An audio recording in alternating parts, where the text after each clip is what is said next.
Vamos analisar a questão 2. Duas forças, uma de módulo 30 newtons e outra de módulo 50 newtons, são aplicadas simultaneamente num corpo. A força resultante certamente tem módulo R, tal que...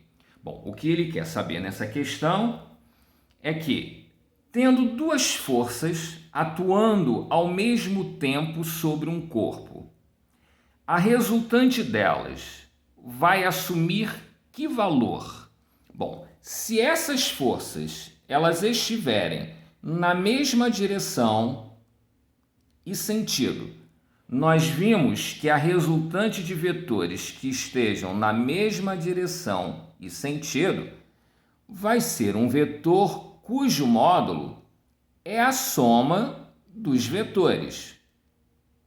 O que significa, então, que se essas duas forças atuarem no corpo na mesma direção e sentido, a resultante terá o valor 80 newtons.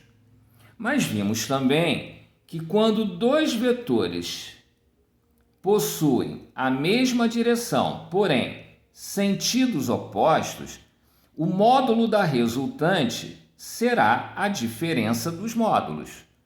O que significa, então, que se essas duas forças atuarem no corpo em sentidos opostos, na mesma direção e sentidos opostos, a resultante será a diferença dos módulos, F1 menos F2, o que significa, então, 50 menos 30, 20. Bom, então o que eu tenho aqui?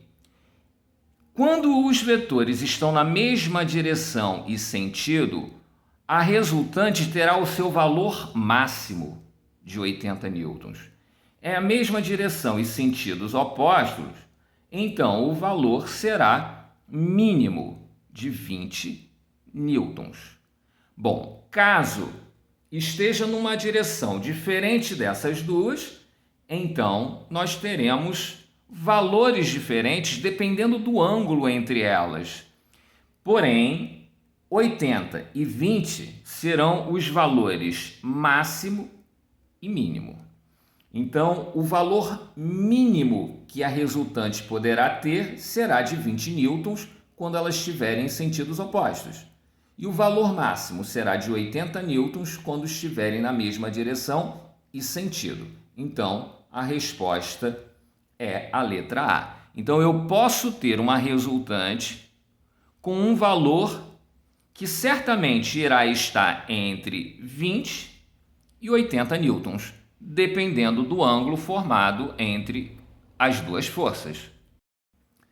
Nessa questão 3, nós temos a seguinte situação: determinar as componentes ortogonais de um vetor força de intensidade 80 newtons e que formam um ângulo de 60 graus com a horizontal. A primeira coisa que nós fazemos é desenhar esse vetor força no eixo cartesiano. Então eu tenho aqui os eixos x e y. Como ele diz, com relação à horizontal, o vetor força F forma um ângulo de 60 graus. Então, nós vamos escrever as componentes ortogonais desse vetor. Então, na direção x, eu vou projetar aqui o vetor e terei aqui a componente que eu vou chamar de a componente fx. E na vertical, eu vou projetar na vertical e vou ter aqui a componente Fy. Fx é um vetor. Fy é um vetor. Então, eu posso dizer que o vetor F é a soma dos vetores Fx mais Fy. Fy tem a mesma dimensão quer dizer, tem a mesma intensidade que esse lado desse triângulo aqui. Então, eu posso dizer que esse lado aqui tem um valor Fy e este lado um valor, um módulo Fx. E aqui é o vetor F que vai ter um módulo F. Eu tenho, então, um triângulo retângulo. E eu posso determinar, então, o cosseno de 60 graus. O cosseno de 60 graus é o cateto adjacente, que é a componente Fx, dividido pela hipotenusa, que é F. Daqui, eu vou pegar o F que está dividindo, passo multiplicando.